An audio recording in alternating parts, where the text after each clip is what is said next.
سابق وزیر اعظم دختر مشرق شہید بے نظیر بھٹو کی 18ویں برسی مرکزی تقریب گڑھی خدا بخش بھٹو میں ان کے مزار پر ہوگی۔ ملک بھر سے جالوں کے قافلوں کی صورت میں آمد کا سلسلہ جاری، شہر کے تمام چوراہوں پر استقبالیہ کیمپ لگا دیے گئے۔ مرکزی تقریب میں صدر Asif Ali Zardari, chairman Peoples party Bilawal Bhutto Zardari, Asifa Bhutto سمیت دیگر پارٹی رہنما مرکزی تقریب سے خطاب کریں گے۔ محترمہ بے نظیر بھٹو کو خراج عقیدت پیش کرنے کے لیے ملک بھر میں جالوں کی طرف سے قرآن خوانی کا اہتمام اور تقاریب منعقد ہوں گی۔ سیکیورٹی کے سخت انتظامات۔ دختر مشرق بے نظیر بھٹو کی 18ویں برسی پر ملک بھر سے پیپلز پارٹی کے کارکنان بڑی تعداد میں گڑھی خدا بخش پہنچ رہے ہیں، جہاں جگہ جگہ استقبالیہ کیمپ لگائے گئے ہیں۔ خاتون اول آصفہ بھٹو نے فریال تالپور کے ساتھ بے نظیر بھٹو کے مزار پر حاضری دی۔ ذوالفقار علی بھٹو، مرتضیٰ بھٹو اور شاہ نواز بھٹو کی خبروں پر بھی پھول رکھے۔ General secretary Peoples Party Sindh senator Waqar Mehdi سمیت دیگر رہنماؤں اور جالوں نے بھی بے نظیر بھٹو اور بھٹو خاندان کی دیگر شخصیات کی خبروں پر حاضری دی۔ حکومت سندھ نے سابق وزیر اعظم شہید محترمہ بے نظیر بھٹو کی برسی پر عام تعطیل کا اعلان کیا۔ وزیر اعظم آزاد کشمیر فیصل ممتاز راٹھور نے بھی شہید بے نظیر بھٹو کی برسی کے موقع پر آج آزاد کشمیر میں عام تعطیل کا اعلان کر دیا۔ صدر آصف علی زرداری کا پیغام اور chairman Peoples party Bilawal Bhutto Zardari Benazir Bhutto کی برسی پر پیغام، کہا بے نظیر کی زندگی انصاف کے لیے پرامن جدوجہد کا درس ہے۔ آصف زرداری نے نفرت کے بجائے اتحاد اور انتقامی سیاست کے بجائے جمہوریت اپنانے پر زور دیا۔ بے نظیر بھٹو فرقہ واریت، نفرت اور عدم برداشت کے خلاف تھیں۔ بلاول بھٹو نے کہا اقلیتوں کے حقوق کے لیے آواز بلند رکھنے کی اپیل۔ بے نظیر نے نظریات کی قیمت جان سے ادا کی۔ دختر مشرق کی زندگی جرأت اور ہمدردی کا نادر امتزاج تھی۔ پیپلز پارٹی پاکستان میں جمہوریت کبھی سرنڈر نہیں کرے گی۔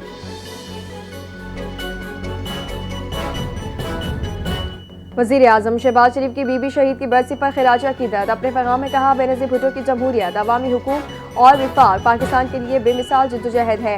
بے نظیر بھٹو نے سیاسی عمل میں رواداری اور ہم آہنگی کو فروغ دیا۔ ان کی میراث میں حب الوطنی، خواتین اور اقلیتوں کے حقوق کے لیے اقدامات شامل ہیں۔ بے نظیر بھٹو کی قربانی اور خدمات قوم کے لیے مشعل راہ ہیں۔ شہباز شریف نے عزم کا اظہار کرتے ہوئے کہا کہ پاکستان میں رواداری، قانون کی حکمرانی اور عوامی فلاح کو آگے بڑھانا ہے۔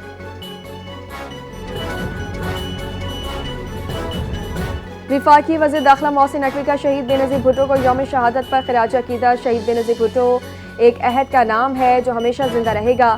قومی اور سیاسی خدمات ہمیشہ یاد رکھی جائیں گی۔ بے نظیر امید اور جمہوریت کی علامت تھی۔ محسن نقوی نے کہا بے نظیر بھٹو کو عوام کی طاقت پر کامل یقین تھا۔ شہید بے نظیر بھٹو کا ویژن تمام جمہوری قوتوں کے لیے مشعل راہ قرار۔ آصف علی زرداری اور بلاول بھٹو زرداری بے نظیر کی سیاسی میراث کو آگے بڑھا رہے ہیں۔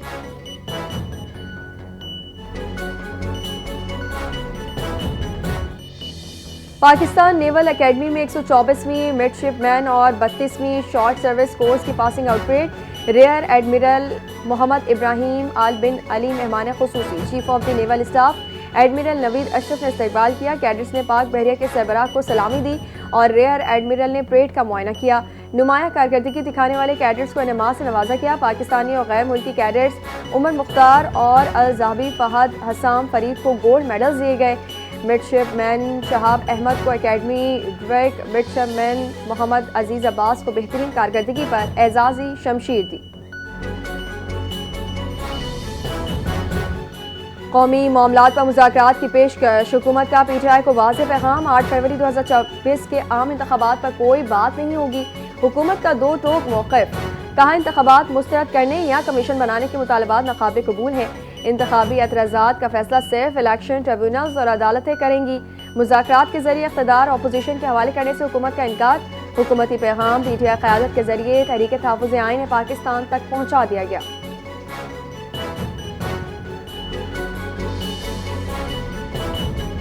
وزیر اعظم شہباز شریف اور صدر یو اے ای شیخ بن زائد ال نہیان کی اہم ملاقات۔ دونوں رہنماؤں کا پاکستان اور متحدہ عرب امارات کی دیرینہ شراکت داری مضبوط بنانے پر تبادلہ خیال۔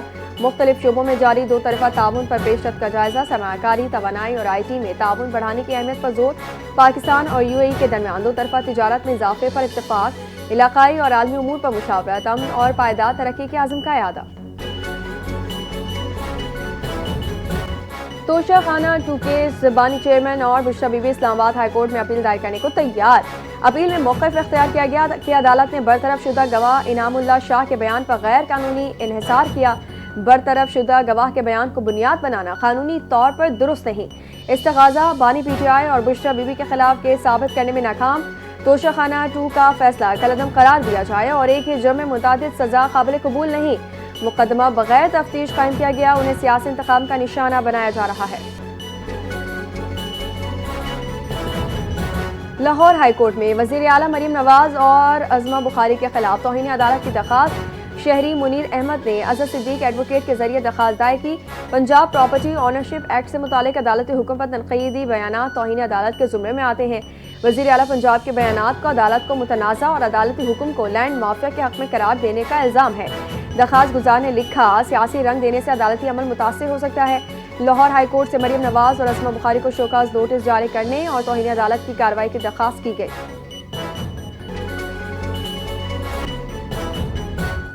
فرنٹیئر کو خیبر پختونخوا نارتھ عوامی فلاح و بہبود کی سرگرمیوں میں فعال۔ وادی تیرا کے مہربان کلی میں فرنٹیئر کور کی جانب سے فری میڈیکل کیمپ، 700 سے زائد مریضوں کو طبی امداد فراہم کی گئی۔ ماہر ڈاکٹرز نے مریضوں کا معائنہ اور مفت ادویات دی۔ مقامی شہریوں نے پاک فوج کے فلاحی اقدامات پر تہہ دل سے شکریہ ادا کیا۔ پاک فوج کی فلاحی خدمات اور مفت ادویات کی فراہمی کو مقامی آبادی نے قابل تحسین قرار دیا۔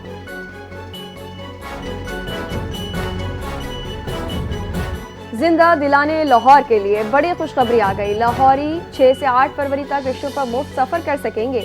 پنجاب حکومت کا بسنت کے سلسلے میں لاہور میں بسیں اور رکشے فری چلانے کا اعلان۔ 6، 7 اور 8 فروری کو لاہور میں بسیں اور رکشے فری چلیں گے۔ پنجاب حکومت کا لاہور میں بسنت سے متعلق اہم اجلاس، بسنت کے حوالے سے احتیاطی تدابیر اپنانے اور انتظامات کے متعلق تبادلہ خیال۔ وزیر اطلاعات عظمہ بخاری نے کہا، لاہور میں 3 روز کے لیے بسیں اور رکشے فری چلائے جائیں گے تاکہ لوگ کم سے کم موٹر سائیکل استعمال کریں۔ کراچی میں موسم سرما کی پہلی بارش کی پیشگوئی کر دی گئی۔ محکمہ موسمیات کے مطابق 30 دسمبر کو شہر قائد میں بارش کا امکان۔ منگل سے بدھ کے درمیان مغربی ہواؤں کا سسٹم کراچی پر اثر انداز ہو سکتا ہے۔ مغربی ہواؤں کے بعد شہر میں سردی کی شدت بڑھنے کا امکان۔ 28 دسمبر کو مغربی ہواؤں کا سلسلہ بالائی علاقوں کو متاثر کرے گا۔ 29 دسمبر کو بلوچستان اور ملحقہ علاقوں میں بارش متوقع ہے۔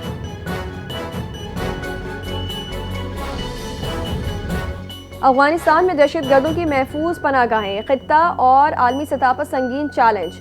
اقوام متحدہ کی رپورٹ کے مطابق افغان طالبان رجیم کی پشت پناہی میں افغان دہشت گرد عالمی امن و امان کے لیے خطرہ۔ افغان دہشت گرد بیرون ممالک دہشت گردی اور سنگین جرائم میں ملوث ہیں۔ امریکہ، ایران، روس، پاکستان سمیت متعدد ممالک میں افغان دہشت گردوں کی کارروائیاں جاری ہیں۔ جرمنی اور دیگر ممالک نے افغان مجرموں کو ملک بدر کرنے کے احکامات جاری کیے۔ افغان طالبان کے زیر سایہ دہشت گرد نیٹ ورکس عالمی امن کے لیے شدید خطرہ ہیں۔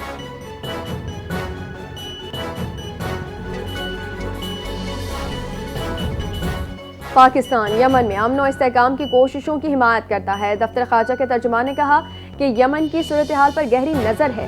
سعودی عرب کی سفارتی کوششوں کی تائید کرتے ہیں۔ پاکستان نے یمن کے دیر پا امن کے قیام کی امید کا اظہار کیا۔ یمن کے استحکام کے لیے متحدہ عرب امارات کی کوششوں کو بھی سراہا۔ پاکستان نے یمن کی علاقائی سالمیت کے احترام پر زور دیا، فریقین سے یک طرفہ اقدامات سے گریز اور مذاکرات کے ذریعے سیاسی حل کی اپیل بھی کر دی۔ بریڈ فورڈ میں پاکستانی قونصلیٹ کے سامنے احتجاج پر پاکستان نے برطانیہ کو ڈیمارش دے دیا۔ ڈیمارش کے بعد برطانوی ہائی کمیشن نے پاکستان سے مبینہ جرم کے شواہد طلب کر لیے۔ برطانوی ہائی کمیشن نے موقف اختیار کیا کہ برطانیہ میں پولیس اور پروسیکیوشن حکومت سے آزاد ہیں۔ غیر ملکی حکومتوں کو کسی جرم کے شعبے میں شواہد پولیس لاجئین کو دینے کی ہدایت۔ فراہم کردہ مواد کا جائزہ برطانوی پولیس قانون کے مطابق لے گی۔ قانون شکنی ثابت ہونے پر فوجداری تحقیقات شروع کی جا سکتی ہیں۔ سکھ فار جسٹس تنظیم کی جانب سے بھارت میں عیسائیوں کے لیے محفوظ وطن ٹرمپ لینڈ کا مطالبہ۔ اقوام متحدہ کے حق خود ارادیت کے تحت شمال مشرقی بھارت میں ٹرمپ لینڈ کا نقشہ جاری۔ سکھ فار جسٹس عالمی خانستان ریفرینڈم کے دوران ٹرمپ لینڈ کی تجویز پیش۔ ٹرمپ لینڈ نام امریکی صدر ڈونلڈ جے ٹرمپ کے نام سے منسوخ کرنے کی تجویز۔ گرپتونت سنگھ پنو نے امریکی صدر سے براہ راست مداخلت کی اپیل کی ہے۔ مودی حکومت میں عیسائی اور سکھ برادریوں کو منظم تشدد اور خطرات کا سامنا ہے۔ تائیوان کو اسلحہ فروخت کرنے پر چین کی 20 امریکی دفاعی کمپنیوں اور 10 افراد پر پابندیاں۔ پابندی کی زد میں آنے والے افراد کی چین میں اساس منجمد داخلے پر بھی پابندی۔ چینی حکام کا مقامی اداروں اور کاروباری شخصیات کو پابندی زدہ افراد سے تعاون نہ کرنے کا حکم۔ چینی وزارت خارجہ کا کہنا ہے کہ تائیوان چین امریکہ تعلقات کی پہلی سرخ لکیر ہے۔ تائیوان کے معاملے پر اشتعال انگیزی کا سخت جواب دینے کی چین کی وارننگ۔ امریکہ کے تائیوان کو 11 ارب 10 کروڑ ڈالر کے ہتھیار فروخت کرنے کے اعلان کے بعد چینی اقدام۔ اور ابتدائی 3 میچز ہار کر سیریز گنوانے کے بعد انگلینڈ نے ایشز سیریز میں پہلی فتح حاصل کر لی۔ انگلینڈ نے 175 رنز کا ہدف 6 وکٹوں کے نقصان پر حاصل کیا۔ جیکب بیتھل 40 اور زیک کرالی 37 رنز بنا کر نمایاں رہے۔ بین ڈیکیٹ 34، جو روٹ 15 اور برائڈن کارس نے 6 رنز بنائے۔ آسٹریلوی ٹیم نے پہلی اننگز میں 152 اور دوسری میں 132 رنز بنائے۔ آسٹریلیا کو 5 میچوں کی سیریز میں 3-1 فیصلہ کن برتری حاصل۔ سیریز کا آخری ٹیسٹ میچ 4 جنوری سے سڈنی میں کھیلا جائے گا۔